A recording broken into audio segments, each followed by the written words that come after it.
Good afternoon, Independence Chamber of Commerce lunch attendees. I'm Zach Walker, City Manager for the City of Independence.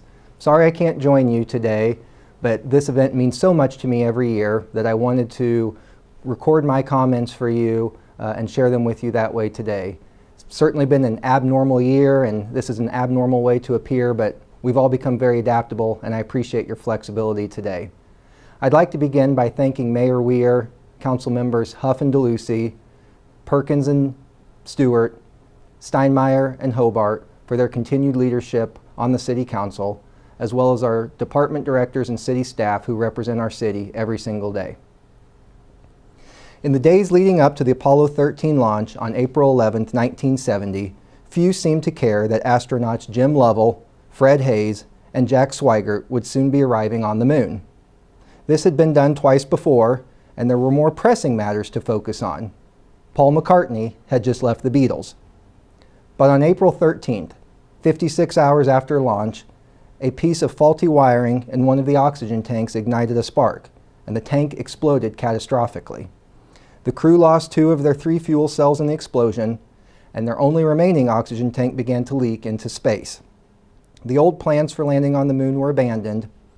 The new mission objective was survival. That, in a nutshell, is what the year 2020 was like at the City of Independence. Here is but a sampling of our metaphorical oxygen tank that exploded in the last 12 months. On March 12th, Mayor Weir declared a state of emergency in response to the increasing spread of the COVID-19 virus. Over the next 10 months, our organization would deal with a multitude of issues related, from operating a city with a socially distanced workforce to trying to run public meetings in a virtual setting, from providing COVID testing to providing food boxes, and balancing public health restrictions with devastating economic impacts. In the midst of all of this, COVID took direct aim at our city staff, with more than 10% getting it and dozens more quarantined. We did our best to adapt to working in split shifts or working remotely while striving to provide world-class basic services.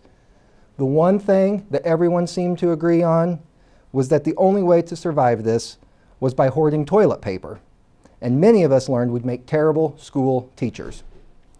In April, the economic realities of the global health pandemic began to set in. We estimated our local sales tax revenue would decline by as much as 21%, or $12 million. In response, the City Council took the extraordinary measure of approving an interfund loan of up to $25 million to help avoid mass employee layoffs and the cancellation of basic city services. On May 25th, a black man named George Floyd was murdered in Minneapolis by a white police officer during an arrest after a store clerk alleged he had passed a counterfeit $20 bill. The officer knelt on Floyd's neck for over 8 minutes. This prompted a national conversation, and our organization began the process of reevaluating a number of wide-ranging policies and practices. The fall brought the 2020 presidential election, which gave the tension surrounding that event, required our public safety teams to plan and prepare for the potential of civil unrest. To fill out the city manager career bingo card, 2020 capped things off in December with an apparent ransomware attack on our city servers. Fortunately, fast-thinking city staff noted suspicious activity and took our systems offline, likely preventing more widespread damage. However, the event disrupted our business activities, including delaying the utility bills to our 56,000 customers for over 2 months. Undoubtedly, our resolve was tested in 2020, but our resiliency was proven every single time. And while we may have adapted our plans like the Apollo crew was forced to do, our planning wasn't futile. As General Dwight D. Eisenhower said, "In preparing for battle, I have always found that plans are useless, but planning is indispensable." Consider the following. In response to the COVID-19 pandemic, we administered nearly $9.6 million in federal funds to address a diverse range of needs in our community, often for the most vulnerable among us. This included financial assistance to pay rent and utility bills, providing food boxes, administering COVID tests, small business assistance, and funding for public transit. Faced with immense fiscal burdens, We identified alternatives that helped mitigate the loss of revenue and avoided a single dollar being borrowed from the $25 million loan, which avoided at least $2.5 million in debt service obligations we otherwise would have owed. I'm especially proud to report we did this without a single furlough or mass layoffs, which not only helped sustain the delivery of city services, but helped avoid economic turmoil for our employees. We bravely confronted our organizational practices through the work and guidance of the citizen-led Diversity and Inclusion Task Force. The task force compiled 30 recommendations for improved policing practices. I'm pleased to report that the Independence Police Department is in compliance with 25 of these 30 recommendations. We've also formalized the work of the Diversity and Inclusion Task Force into our Human Relations Commission to ensure the meaningful conversation continues well into the future. The popular narrative for 2020 is that it was an abhorrent irregularity and should be scourged from our collective memory. In reality, every generation tends to think of itself as uniquely challenged and under siege. The questions of the present assume outsized and urgent importance, for they are, after all, the questions that shape and fill the lives of those living in the moment. We have managed to survive the crises and fluctuations of the past year. We press onward with the same dogged and pioneering spirit that has always defined Independence. And while we have adapted the needs, we press ahead with the plan that has served as our guiding light for the past 5 years, Independence for All. In fact, many notable achievements were made toward items in our strategic plan due to the direct influence of the Chamber of Commerce. Thanks to the Chamber's Quality Housing and Safe Neighborhoods Committee, a proposal is being developed for City Council consideration to revive the Land Clearance Redevelopment Authority to target abandoned, blighted, and vacant residential properties. Thanks to the Chamber's Broadband Committee, the results of a community broadband feasibility study will be shared with the City Council at an upcoming study session, a need which was particularly heightened in the past 12 months. And thanks to the support of the Chamber's Civic Council, $8,000 was contributed toward the $2 million capital campaign for the Englewood Arts Center, with this funding specifically supporting an impressive exterior mural at the facility. In this continued hour of anxiety, we must remember that our brightest hours are almost never as bright as we'd like to think. Our glummest moments are as rarely irredeemable as they feel at the time. While the past year certainly took its toll, it shouldn't deter our enthusiasm. Consider these accomplishments. We have significantly improved our neighborhood code enforcement program. Over 81% of code enforcement cases are inspected within 5 business days or less. We have seen an 88% increase in proactive code enforcement by city staff. We've reduced the timeline for dangerous building demolitions from 120 days to 40 days. The voter-approved use tax is providing $750,000 annually for the animal shelter, as well as $3 million to hire up to 30 new police officers. As of today, we have hired 13 new officers with these funds. Moreover, the use tax is expected to yield an additional $800,000 this year for the original sales tax funds to support things like streets, parks, and stormwater improvements, along with equipment purchases for police and fire. We are finding new and inventive ways to deliver basic services while also reducing our expenses in the face of declining revenues. In the last 5 years, we've reduced our total staffing by almost 150 employees citywide. Perhaps these efficiencies are most evident at Independence Power and Light, where in the last 5 years, staffing has been reduced by 63 positions and total operating expenses reduced by $11 million. The City Council has adopted new financial policies to set adequate reserves for Independence Power and Light. Collectively, these actions have resulted in a 6% rate reduction, the early retirement of debt, and a one-time bill credit of about $200 for every electric utility customer.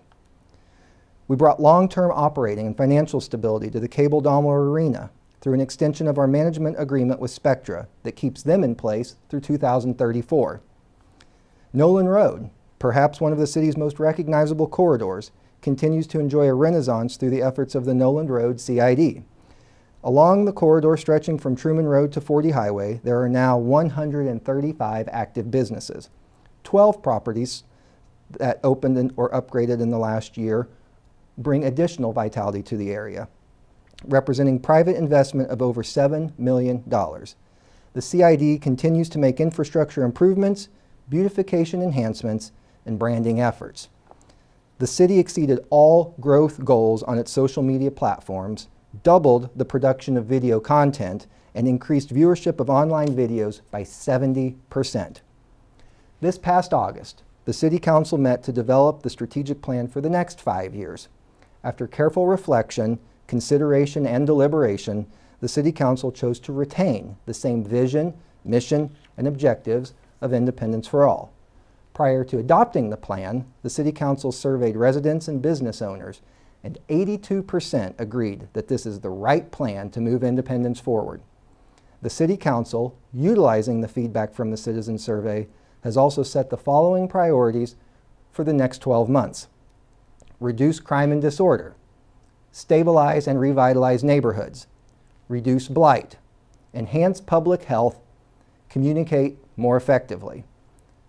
When I look at these 5 goals, I look at the economic disruption beset by the COVID-19 pandemic, and I see 2 common themes: market inequality and social detriments of health.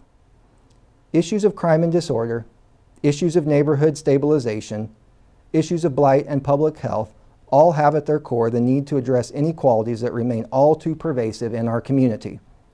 While COVID-19 did not create these problems, it certainly exacerbated a growing divide that already exists within our economy and within our community. Most economists now refer to our economic recovery as being K-shaped. This means that for the wealthy, economic recovery from the COVID-19 recession has largely been completed. For the low-income worker, however, economic recovery remains elusive. Sadly, some of the hardest hit employment sectors are those that directly impact far too many of our residents. We must prioritize those issues that address these inequalities and social determinants of health and prevent us from living out the powerful purposes of Independence for All. It must be our goal to assure that everyone in this community has access to economic prosperity. These are the issues, then, that I ask the Chamber's support and help with over the year ahead. Number 1, diversity and inclusion. In order to be Independence for All, we must recognize systemic racism and other discriminating and exclusionary practices in order to secure new legacies for the well-being and justice of all. Why should our business and civic community care about this? We must value and promote diversity because it enhances the business community and the economic development of the region through increasing regional and global business development. Expanded educational opportunities and creating a robust community infrastructure that encourages all community members to make contributions using their special talents, expertise, and knowledge. Need more reason to care? The website maptheimpact.org tracks economic data by congressional district for immigrants. Here, in Missouri's 5th Congressional District, immigrants account for about 6% of the population. They paid over $331 million in federal, state, and local taxes and have a combined spending power of nearly $900 million. And when it comes to local policy making, consider that there are over 17,000 eligible immigrant voters. This is a group that is getting bigger, as evidenced by the fact that between 2010 and 2015, immigrants accounted for 16.5% of the total population growth in our region. We must therefore make definitive and concrete plans to engage this critical sector of our community into our civic fold. Number 2, mental health. 2020 certainly left us no shortage of memes and tropes about feeling just a little bit off kilter. But the truth is, there is a growing need to focus on mental health needs in our community. Consider these statistics from the National Association of Mental Illness. 1 in 5 adults experience mental illness each year. 43% of U.S. adults with mental illness receive treatment, meaning that 57% did not. In 2020, the number of adults reporting anxiety or depression grew by more than 30%. The impacts are far-reaching. From a business standpoint, researchers have found that a single extra poor mental health day in a month is associated with a 1.8% drop in per capita real income growth, resulting in $53 billion less total income each year. From a public safety standpoint, an increasing number of both police and fire calls for service involve issues of mental health and have little to do with fire prevention or issues of crime and disorder. The seeds of opportunity were sown in 2020 with the reestablishment of the Independence Health Department, along with receiving a grant in the amount of $750,000 that will fund 3 mental health co-responders, 2 at Comprehensive Mental Health Services and 1 at Rediscover, to be embedded with the police departments in Blue Springs, Independence, and Lee's Summit. The grant comes as part of our collaboration in the Eastern Jackson County Shared Services Initiative and will undoubtedly help play a key role in addressing a critical need in our community. Number 3, housing. We must help build healthy neighborhoods that enable all children and families to succeed and thrive. Too many of our neighborhoods remain plagued by crime, unemployment, poverty, vacant housing, and a lack of economic development. This is a multifaceted issue, but can generally be summarized into 2 categories. We must continue to attack the backlog of dangerous buildings in our community. As of this January, the city currently has 228 dangerous building cases open. Demolition is our least preferred outcome, as the average demolition costs about $15,000. With a budget of just $130,000, we can only demolish an average of 9 to 10 structures per year. Moreover, demolition leaves in its wake a vacant lot, leading to issues like blight, illegal dumping, and crime. Instead, we must continue to develop and promote programs like the Southwest Independence 353 Abatement Program and the Vacant Building Registry Program that the City Council approved in 2020 to encourage the continuous investment in residential properties that will keep our neighborhood strong for years to come. We must also focus on housing instability. My friend and fellow civic leader Doug Cowan at the Community Services League has often told me that the best way to keep people into housing is to keep them from falling into homelessness in the first place. Doug will be the first to tell you that it is easier said than done. The Department of Health and Human Services notes that there are 5 different housing conditions that contribute to the definition of housing instability: high housing costs, poor housing quality, unstable neighborhoods, overcrowding, and homelessness. High housing cost refers to housing that takes up more than 30% of a household's gross monthly income. That is why we must continue to focus on issues like workforce development and economic development to provide a living wage to residents in our community. Again, this was an issue that was exacerbated by COVID-19. The Council did its part to help control living expenses by providing $2.2 million in utility payment assistance, suspending shutoffs for non-payment of utility bills and late fees for non-payment, as well as providing $184,000 for rent assistance. Number 4, homelessness. It is probably not surprising that in a year of severe economic turbulence, homelessness became an issue front and center on our agenda.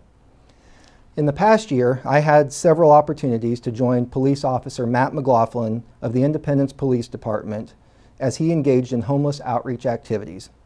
Officer McLaughlin works relentlessly to build trust with both property owners besieged by homelessness and homeless individuals living on our streets. My eyes were open to a world I drive past every day that serves as the humble homes of far too many in our community. The bridge on Truman Road by Van Horn High School, the woods by Santa Fe Park, and the detention basin behind the Walgreens at 23rd and Lee Summit Road. These are all places that we went to visit our homeless neighbors. I was particularly taken aback by a man named Paul. We visited Paul at his home, which at one time had been the garden center at the old Kmart on Noland Road. It was a chilly day in late fall, and Paul stated he was running low on food supplies. He repeatedly told Officer McLaughlin that he was fearful that another homeless individual who tried to steal his belongings would come back around, and this had prevented him from getting much sleep. Paul receives a disability check each month of almost $800 from the federal government, but that remains insufficient to achieve stable housing and pay his living expenses. As I wrote these remarks, it was a bitterly cold February day, and Paul's humble abode appeared on the list of dangerous buildings slated to be demolished soon. I wonder about Paul, many times a week, and others just like him. Our City Council is to be commended for the actions they took this past year to deal with the downstream issues like loitering and aggressive panhandling, and these actions will surely help reduce crime and disorder and improve the visual appearance of our city. But if we want to get our fellow man out from under the bridges, from deep in the woods, from the abandoned buildings, we must address the upstream issues to prevent problems rather than respond to them. It will take every single one of us working in unison, but I believe this is a problem our city can address. Finally, successful downtown redevelopment. Just shy of 3 years ago, the City Council unanimously adopted the Downtown Redevelopment Coordinating Committee's master plan focused on strategic planning investment that would leverage private investment, build an active and comfortable core area, create a critical mass of activity, and attract a diverse population. 2 years after that report was submitted to the Council, substantial progress has been made on 2/3 of the 48 recommendations contained in the report. Notable highlights include the 24 highway improvements, which will include expanding the existing 4-lane section to 5 lanes, adding sidewalks, better lighting, stormwater upgrades, retaining walls, trees, bicycle facilities, and enhanced transit stops. Additionally, a considerable amount of progress has already been done in the Englewood Arts District, with much more on the way. The Englewood streetscape, including new sidewalks, was completed in 2019. The Englewood CID was successfully formed to provide funding for streetscape enhancements, including street amenities, events, and public art. Improvements to come include the Truman Connect Trail, which will link Englewood and the square. Plans are also moving forward to convert the former CMHS building into the Englewood Arts Center. The National Park Service continues planning on a new $10 million visitor center for the Truman Home. The facility will be located on vacant land along Truman Road, adjacent to the city's transit center. Now, our attention turns to the historic Independence Square. This project has been identified as a community priority by 90% of respondents in citizen surveys and is included in the Independence for All strategic plan.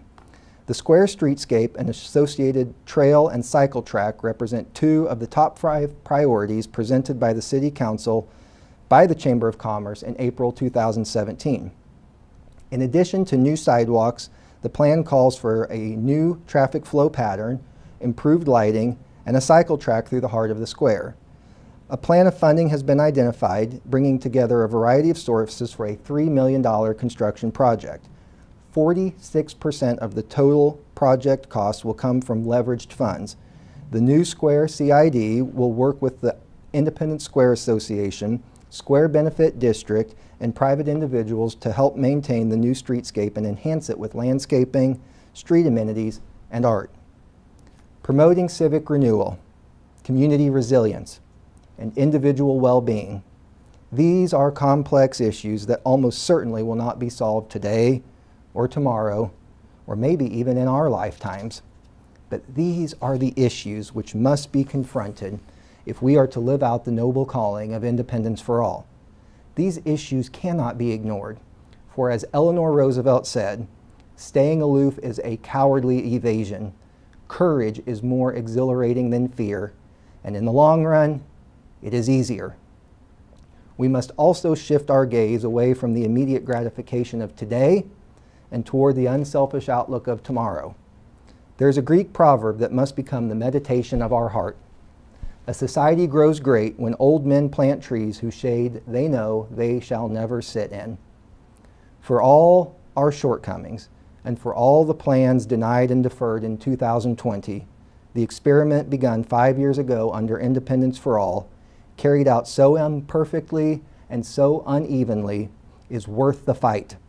For even when our plans are obstructed, we know that the core values of Independence for All will always persevere. We need only sustain our focus. The state of our city is strong and resilient.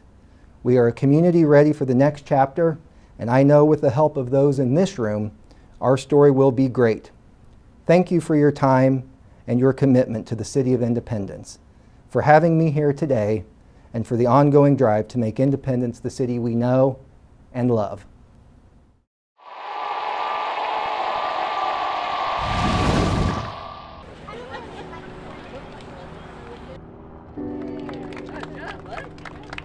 you.